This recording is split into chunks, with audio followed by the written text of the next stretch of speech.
Have a seat, my friend. Awesome. All right. Good to see you. All right. In the previous video, we talked about plant immunity, what it is and why it's important. And go check out that video to get to part to where we're at, because today we're talking about how to get it, how to apply it. This is the 101 of achieving plant immunity. The more diverse, the better, because those biologies, those micro species they're going to keep the bad stuff in check. Yeah. Small, frequent amounts of nutrients are much better than large amounts at once. So spoon feeding our crop with micronutrients is always going to be a benefit. On a crop like this, like garlic, is such a money-making crop. Like all the things that I can do to prevent any disease, It's worth it. Oh, it's worth it. It's totally worth it. So I want to know, so with what you guys are doing at AEA, how does that work when we're using what you're using, what you're proposing as a guideline? A grower like me, what does it look like?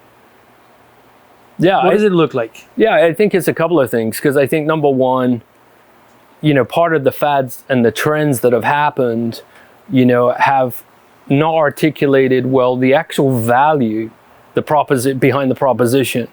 So what do if I spend all of this money or time and energy on this, what is the actual return on investment for? Exactly. Right? Do I just learn a bunch of stuff that I don't know what to do with in practical sense? Or does the information I get from that tool translate into an actionable, this is where I'm, and priority. ROE. Yeah, right? Not everything's have equal value too. Exactly. Right? And you do a great job of articulating the value. But time is the limiting factor. Time is the limiting factor. So if with SAP analysis for us, for growers, it can be, identifying clear trends. Let's say that you don't see, a long-term value in SAP analysis, and that kind of data. There's still value in the short term. What if I track my most valuable crops for one season? Yeah, 5 crops. Figure out what's going on. Your greenhouse tomatoes. Right. Like in one greenhouse like this, we make about $80,000 a year. Right. In these tomatoes. Right. So am I going to lose my shirt if I'm sampling some plant tissues and sending it to the lab? You're going to answer no. Right. But the answer is no.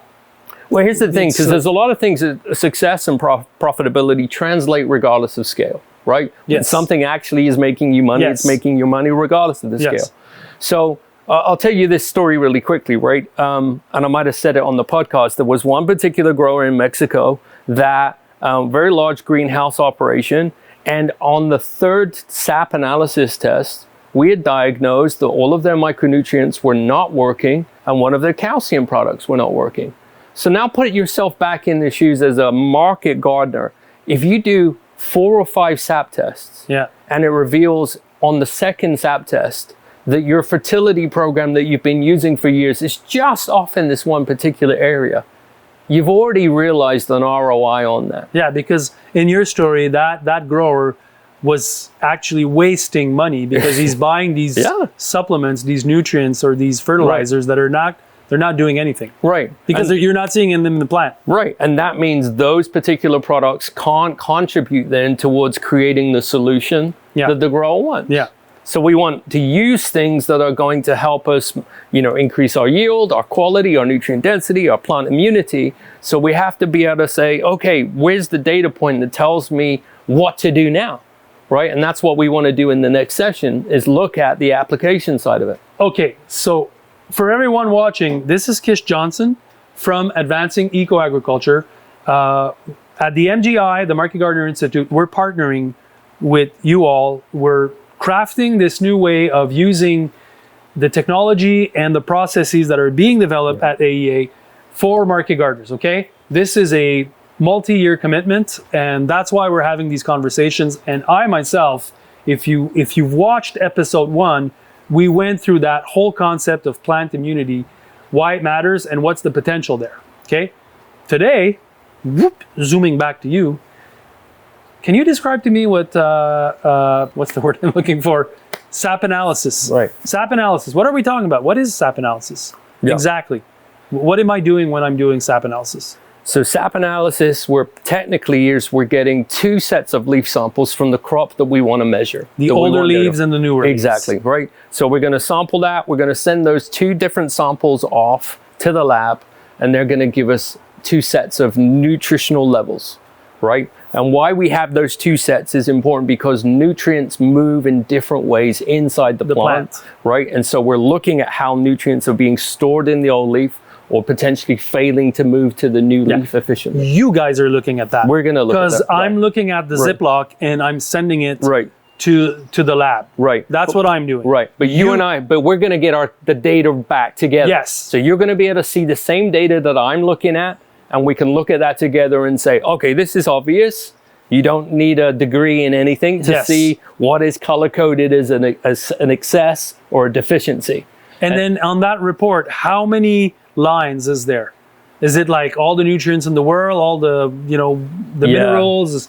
Yeah, so we're looking at all the macronutrients, all the micronutrients. We're looking at EC. We're looking at sugar levels, or stabilized sugar levels inside the plant. This is very different. The pH different to the soil. We're looking at what's actually the levels inside the crop. Because it used to that we would only look in the soil. Right. That's it. Right. My pH is good in the soil. I should be good.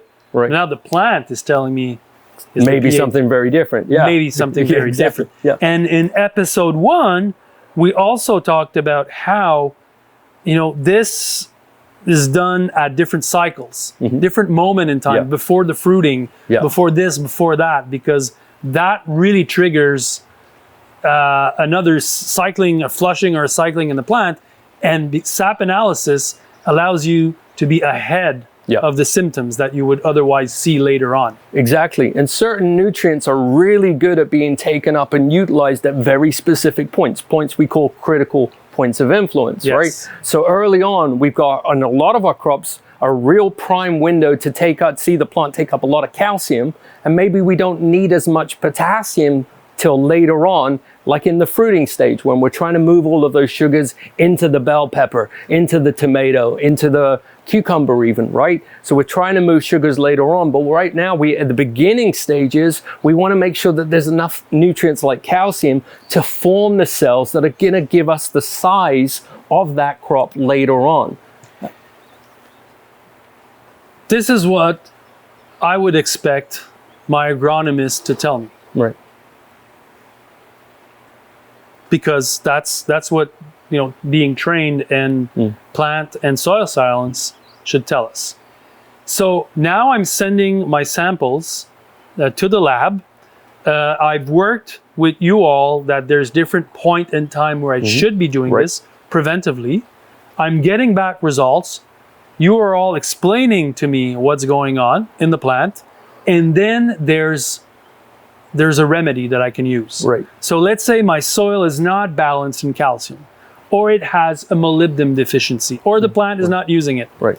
That's where you'll tell me, okay, that's the problem, and it could be great to fix the soil, and perhaps we can get to that next year. Right. For now, use this product, use this supplement. It's going to kickstart the plant and it's going to help it. Yeah. Correct? Yeah. Or not, right? Or not. This is the part of the nuance, right? Or not. It's not always about adding. It could be, you don't need to put You're that. good.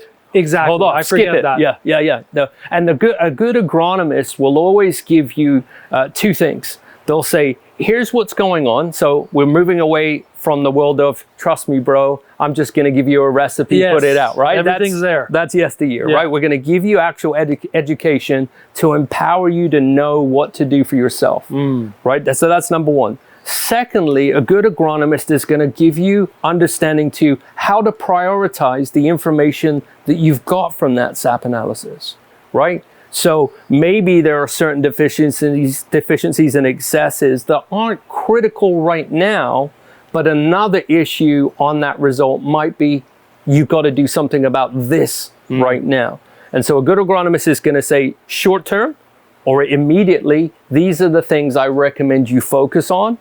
And then long term or later on in the season, we're going to move our focus to these particular areas of the results as well. So when a grower is working with AEA, he's not just front loading his soil with all the different nutrients possible in the world. Right. That's not the approach. He's actually being consulted Yeah. with folks that will tell him what's going on and advise him what to do best. Yeah. Yeah, we want to get away where possible. There's a convenience to front loading a bed, right? And we have to be practical. Yes. We can't get away from the fact that that's a practical element in market garden production.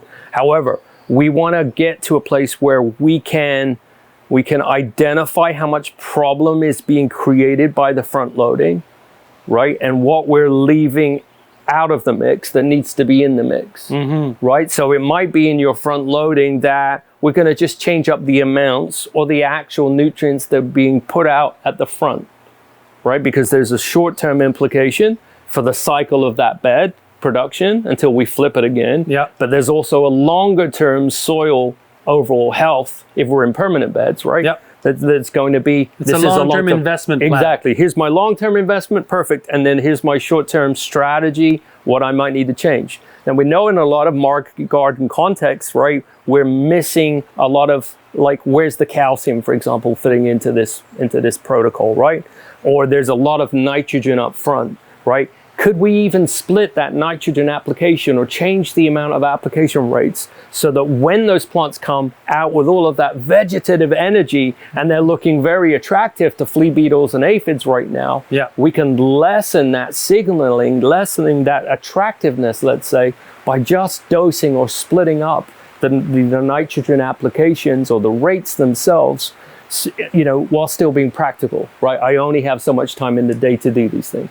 So we've been talking a lot about essentially the theory behind immunity, what it is, what it isn't, and then we're going to be looking at how do we solve the actual problems related to crop health, right?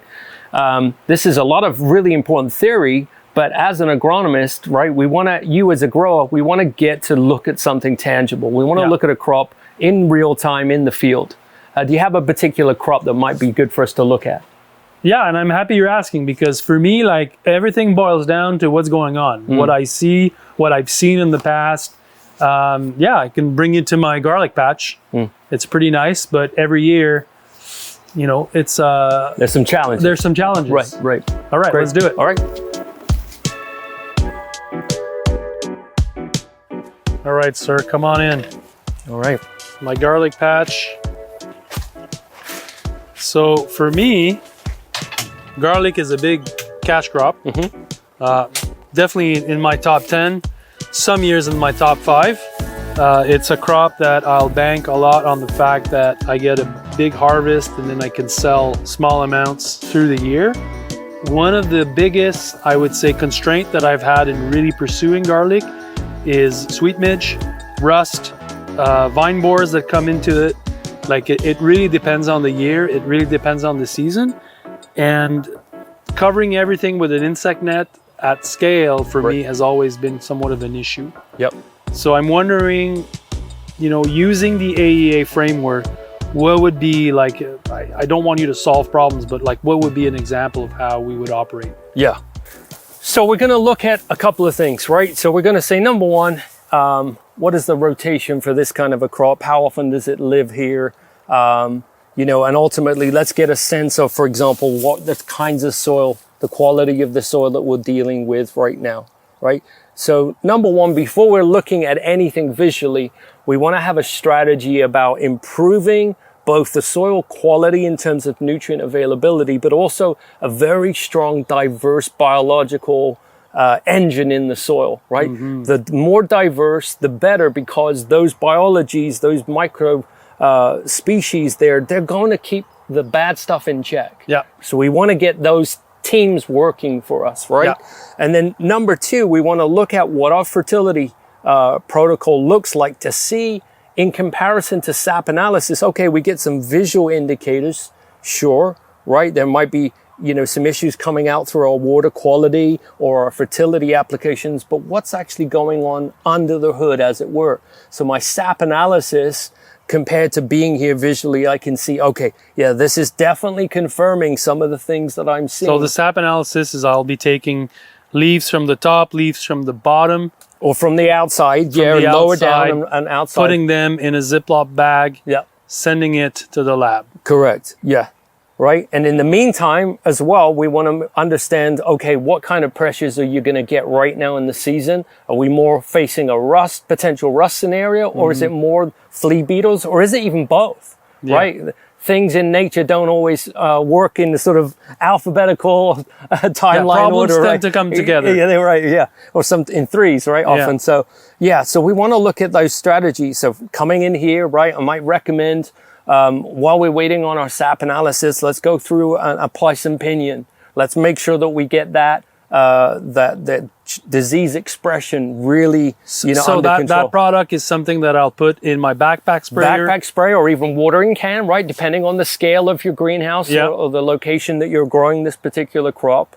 And we're talking about very small amounts, user-friendly amounts, like a teaspoon or half a cup or something like this in a 4 or 5 gallon backpack sprayer, right? To go in and apply it as a sort of drench or a spray over the crop. So I'm not losing that much in doing this. Like it's 4 ounce or like fluids that are small amounts, and it could be very precautionary. It could save the crop. Right. And if I have as a practice as a grower, for example, a morning time where I'm scouting, I'm just taking a look, and I know that I have a maintenance type fertility schedule, right? Where I'm not necessarily waiting for sap, but I want to keep my crops moving in a nice general direction. What's the difference between having a backpack sprayer as you scout and using that time to do two things? It's just a maintenance upkeep as I look for potential, good things as well as bad things potentially going on. So there's preventive measures and there's corrective measures. Exactly. And then the analysis will tell me what the corrective measures are. Yep. And then working towards the next year, we can also work towards trying to, solve the issue with the soil. Yeah. Moving forward from years to years. Exactly. Because what I want from that data too as well is I think sometimes we think about problems as being solved with 1 or 2 applications or something very quickly. And what we might see, unfortunately, some of the time is very low levels of certain things inside our crop.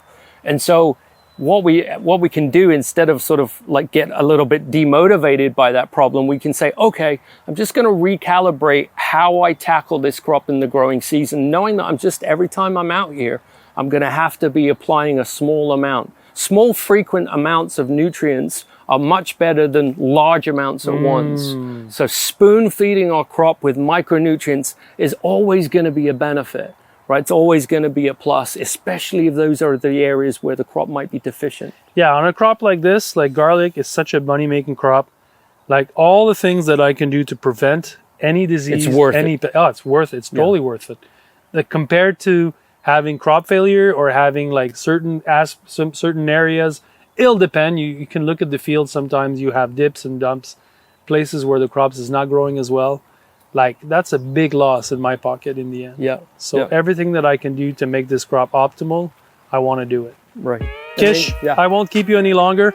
Man, this has been a pleasure. Absolutely. It's an amazing frontier that you guys have crossed, and I'm so excited to be part of it. And I think that the community that's following me on YouTube, they're also excited about this because this is the future of farming. And the beauty of it is that it's without chemicals. Yep. Everyone, make sure if you haven't watched the first video where Kish and I are discussing plant immunity and how it works, make sure to check it out. Subscribe to the channel. I'll see you next time. JM out.